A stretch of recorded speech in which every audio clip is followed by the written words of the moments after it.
Hello students, स्वागत है एक बार फिर से आप सभी का फिक्स टारगेट 2.0 परिवार के एक और नई वीडियो में।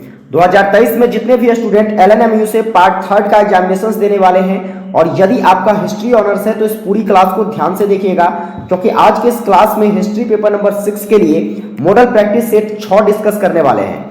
इससे पहले मॉडल प्रैक्टिस सेट 1 से लेकर 5 तक हमने डिस्कस किया है, जिसमें आपको 10 इंपोर्टेंट ऑब्जेक्टिव क्वेश्चंस के साथ साथ इंपोर्टेंट फैक्ट हर क्लासेस में बताई है और एक लॉन्ग टाइप क्वेश्चंस मैंने आपको हर क्लासेस में कराया है। अगर उस क्लास को आपने नहीं देखा है तो जरूर देख लीजिएगा इस क्लास के बाद।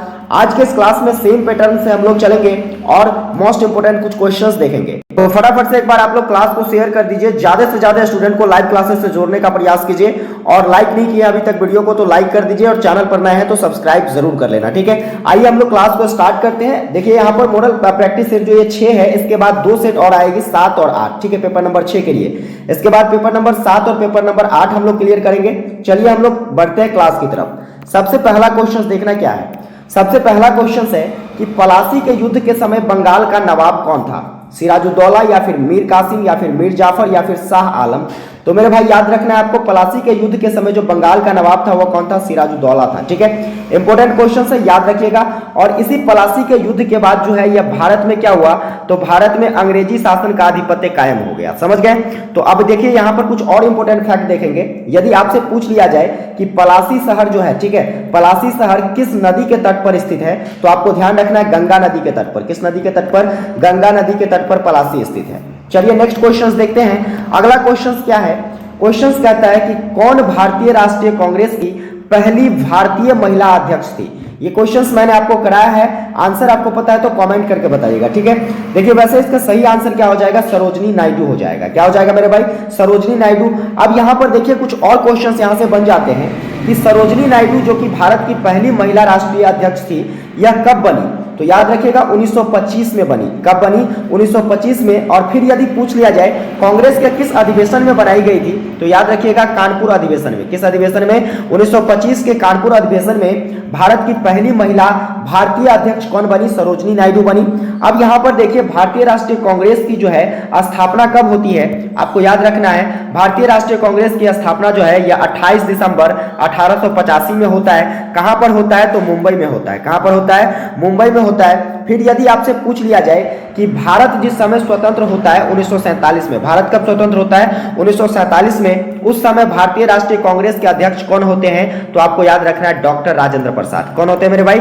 डॉक्टर राजेंद्र प्रसाद होते हैं। फिर चलिए आगे पूछ लिया जाएगा आपसे कि भारतीय राष्ट्रीय कांग्रेस जो है इसका पहला मुस्लिम अध्यक्ष कौन था? क्या पूछ लिया जाए? प्रथम मुस्लिम अध्यक्ष कौन था? तो आपको याद रखना है बदरुद्दीन, क्या याद रखोगे? बदरुद्दीन तैयब जी। बदरुद्दीन तैयब जी, नोट कर लीजिएगा। अब इसके बाद चलिए आगे बढ़ते हैं। अगला क्वेश्चन क्या है? अगला क्वेश्चन कहता है कि भारत छोड़ो आंदोलन के दौरान किसने करो या मरो का नारा दिया? बहुत ही इंपॉर्टेंट क्वेश्चन है और इसका आंसर क्या हो जाएगा? महात्मा गांधी के द्वारा भारत छोड़ो आंदोलन के दौरान कौन सा नारा दिया गया? करो या मरो का नारा। फिर यदि आपसे पूछ लिया जाए कि ये करो या मरो का नारा जो है महात्मा गांधी के द्वारा कब दिया गया, आपको याद रखना है 8 अगस्त 1942 ईस्वी को। कितने ईस्वी को? 8 अगस्त 1942 ईस्वी को।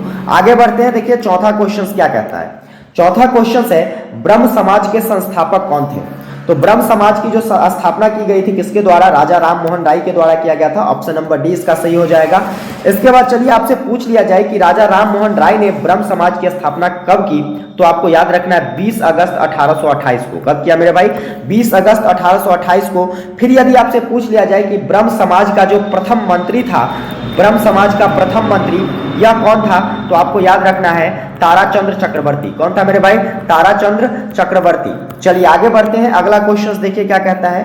अगला क्वेश्चन है दयानंद सरस्वती का मूल नाम क्या है? तो दयानंद सरस्वती का मूल नाम क्या है मेरे भाई? मूल शंकर। क्या नाम है? मूल शंकर। फिर देखिए अगला क्वेश्चन क्या कहता है। अगला क्वेश्चन कहता है कि लॉर्ड कर्जन के द्वारा बंगाल का विभाजन कब किया गया? तो ये जो किया गया था कब किया गया था? 1905 ईस्वी में लॉर्ड कर्जन के द्वारा बंगाल का विभाजन किया गया था। आइए कुछ मोस्ट इंपोर्टेंट फैक्ट जानते हैं। यदि आपसे डेट पूछ लिया जाए मेरे भाई तो क्या कहोगे? 16 अक्टूबर 1905। क्या कहोगे? 16 अक्टूबर 1905 को बंगाल विभाजन होता है। इसकी घोषणा देखिए, बंगाल विभाजन के लिए जो घोषणा है यह कब की जाती है?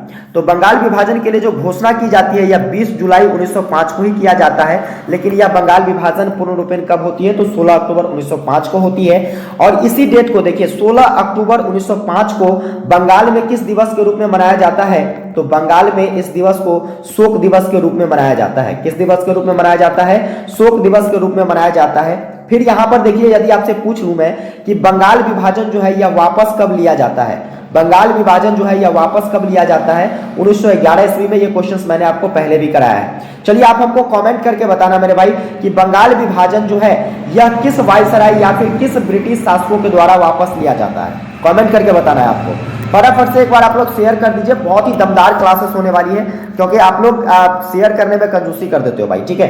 इतनी मेहनत के साथ ये क्लासेस आती है, लेकिन फिर भी आप लोगों का पूर्ण सपोर्ट नहीं मिल पाता है। नेक्स्ट क्वेश्चन देखिए, कहता है जैकोबियन क्लब की स्थापना किसके द्वारा की गई। स्टार लगाइए क्वेश्चंस को, ये क्वेश्चंस आपसे पूछी जा सकती है। जैकोबियन क्लब की अगर बात कर लूं मैं, ठीक है, तो जैकोबियन क्लब की जो स्थापना की जाती है यह वैसे कहे तो 1789 में की जाती है। कब की जाती है, 1789 में की जाती है। किसके द्वारा किया जाता है, तो याद रखोगे मैक्समिलियन, क्या याद रखोगे, मैक्समिलियन रॉब्सपियर के द्वारा। किसके द्वारा, मैक्समिलियन रॉब्सपियर के द्वारा। लेकिन विशेष तौर पर यहां पर तो कहोगे सर ऐसा कोई ऑप्शंस नहीं है, तो यहां पर क्या हो जाएगा, तो यहां पर देखिए जैकोबियन क्लब जो है यह भारत में एक तरीके का क्या था, तो भारत में क्रांतिकारिक रिपब्लिक संगठन था। भारत में यह पहली क्रांतिकारिक रिपब्लिक संगठन था और इसकी जो स्थापना की जाती है यह टीपू सुल्तान के समर्थन से किया जाता है। किसके समर्थन से, टीपू सुल्तान के समर्थन से किया जाता है। और कब किया जाता है, तो याद रखोगे 1794 ईस्वी में। कितने ईस्वी में, टीपू सुल्तान के समर्थन से कब किया जाता है, 1794 ईस्वी में किया जाता है। आइए बढ़ते हैं अगले क्वेश्चंस की तरफ। 8वां ऑब्जेक्टिव क्वेश्चंस क्या है आपका, 8वां क्वेश्चन कहता है किसने भारत में सती प्रथा को समाप्त किया। तो आपको याद रखना है भारत में सती प्रथा का समापन जो है यह किसके द्वारा, विलियम बेटिंग के द्वारा किया गया। कब किया गया, तो 4 दिसंबर 1829 ईस्वी को, ठीक है, 4 दिसंबर 1829 ईस्वी को विलियम बेटिंग के द्वारा सती प्रथा को समाप्त कर दिया गया। और विलियम बेटिंग के साथ समर्थन में कौन थे, तो राजा राम मोहन राय। कौन थे, राजा राम मोहन राय। और यहां पर देखिए यहां से एक और क्वेश्चन बन जाता है, वो क्वेश्चन क्या है कि सती प्रथा का विरोध करने वाला पहला भारतीय व्यक्ति कौन था, तो आपको याद रखना है राजा राम मोहन राय। नेक्स्ट क्वेश्चन देखिए, 9वां ऑब्जेक्टिव क्वेश्चन क्या है कि भारत में शैक्षणिक नीति के रूप में फिल्ट्रेशन सिद्धांत, ठीक है, फिल्ट्रेशन सिद्धांत इन एजुकेशन के प्रतिपादक कौन थे, तो आपको याद रखना है, क्या याद रखोगे, लॉर्ड मैकाले के द्वारा जो है यह क्या किया गया था, फिल्ट्रेशन सिद्धांत का प्रतिपादन किया गया था। फिर चलिए आगे बढ़ते हैं। अगला क्वेश्चन यहां से बन सकता है क्या, तो अगला क्वेश्चन यहां से बन सकता है कि भारत में अंग्रेजी शिक्षा का जनक किसको कहा जाता है। भारत में अंग्रेजी शिक्षा का जो जनक है यह किसको कहा जाता है, तो यह भी कहा जाता है मैकाले को ही कहा जाता है। नेक्स्ट देखिए जो कि आखिरी ऑब्जेक्टिव क्वेश्चन है, इसके बाद हम लोग एक लॉन्ग टाइप ऑफ क्वेश्चंस देखेंगे जो कि हर क्लासेस की तरह आपको देखने को मिलेगा।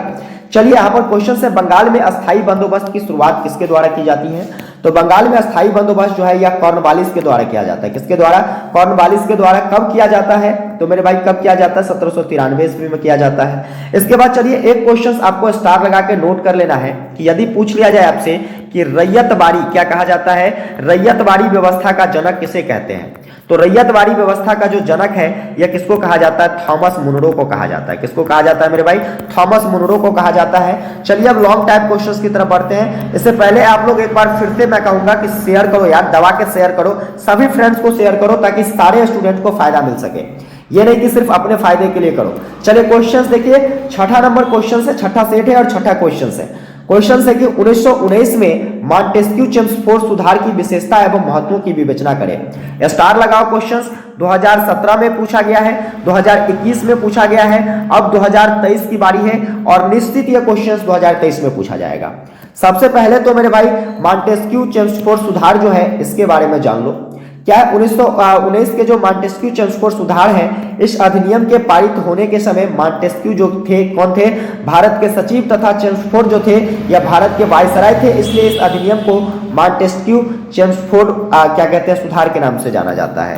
चलिए इसके बाद देखते हैं कि इसकी विशेषताएं क्या क्या रही। तो सबसे पहली विशेषता में आपको ध्यान रखना है द्वैध शासन प्रणाली। क्या, द्वैध शासन प्रणाली वर्ष 1919 के अधिनियम की सबसे प्रमुख विशेषता थी कि प्रांतों में उत्तरदायी सरकार की स्थापना के लिए क्या किया गया, द्वैध शासन व्यवस्था की शुरुआत की गई। इस प्रणाली के जन्मदाता सर लियोनील कॉर्टिस थे। जिन्होंने सर भूपेंद्र नाथ बसु के लिए एक सत्र में इस व्यवस्था का स्पष्टीकरण किया था। इसके बाद दूसरा पॉइंट्स आपको क्या याद रखना है, दूसरा पॉइंट्स याद रखना है प्रांतीय कार्यकारिणी परिषद का गठन किया गया। इस तरीके से आपको क्या करना है, पॉइंट बाय पॉइंट सारे क्या कहते हैं आंसर्स को लिख लेने हैं। नेक्स्ट देखिए कहता है, नेक्स्ट पॉइंट है प्रांतीय विषयों का विभाजन कितने भागों में किया गया, 2 भागों में किया गया, आरक्षित विषय या फिर दूसरा जो है स्थानांतरित विषय है। इसके बाद चलिए चौथा पॉइंट आपको क्या याद रखना है, व्यवस्थापिका का गठन। व्यवस्थापिका में आपको कुछ इस प्रकार से पॉइंट्स लिखने हैं। इसके बाद मेरे भाई देखिए ये तो थी आपकी विशेषताएं, अब इसके महत्वों के बारे में जानिए कि 1919 में जो मॉन्टेस्क्यू चेम्सफोर्ड सुधार आया था यह इसकी महत्व क्या थी। तो इसका सबसे पहला महत्व भारत सरकार अधिनियम 1919 का भारत के संवैधानिक विकास के इतिहास में महत्वपूर्ण स्थान रहा है। उसने प्रांतीय विधानसभाओं के सदस्यों के लिए पहली बार बड़े पैमाने पर व्यवस्था की। इस व्यवस्था में से देश में मतदाताओं को मत देने का व्यवहारिक समझ विकसित हो पाया। इसके बाद दूसरा है कि इसने भारत में प्रांतीय स्वशासन एवं आंशिक रूप से ही सही उत्तरदायी शासन प्रणाली की व्यवस्था करी। इसके बाद देखिए आपको कुल 5 पॉइंट लिखने हैं। तीसरा पॉइंट, अधिनियम के केंद्र में द्विसदनीय व्यवस्थापिका की व्यवस्था की गई। चौथा पॉइंट में लिखना है केंद्र में कार्यकारी परिषद में भारतीयों को पहले से तिगुना प्रतिनिधित्व दिया गया। इसके बाद जो है भारत मंत्री के वेतन एवं भत्तों को भारतीय राजस्व के स्थान पर ब्रिटिश राजस्व से जोड़ दिया गया। इसके बाद एक नए पदाधिकारी भारतीय उच्चायुक्त की नियुक्ति की गई। तो कुछ इस प्रकार से आपको क्या करना है, तो कुछ इस प्रकार से ये 6 पॉइंट्स इसके महत्व में लिख डालने हैं। ये इस तरीके से आप क्या कर सकते हो, तो एग्जाम में आंसर राइटिंग कर सकते हो। अगर इस तरीके से एग्जाम में आंसर राइटिंग कर देते हो तो निश्चित ये क्वेश्चंस जो आपके पूछे जाते हैं 20 मार्क्स के, मेरे भाई आपको इसमें निश्चित है कि 18 से 19 मार्क जरूर मिलेंगे, क्योंकि ये बिल्कुल ही एक यूनिक तरीके से आंसर राइटिंग करने का तरीका है। और निश्चित ही आपके एग्जामिनेशंस में 80% से प्लस मार्क रहने की संभावनाएं पूरी तरीके से रहेगी। तो उम्मीद करता हूं आपको ये क्लासेस काफी ज्यादा हेल्पफुल लगी हो। अगर ये क्लासेस आपको हेल्पफुल लगी हो तो एक बार प्यारा सा कमेंट करके बताना कि ये क्लासेस या फिर हिस्ट्री की जितनी भी क्लासेस आई हैं आपको कितना ज्यादा हेल्पफुल लगा है, कितना ज्यादा बेहतर लगा है।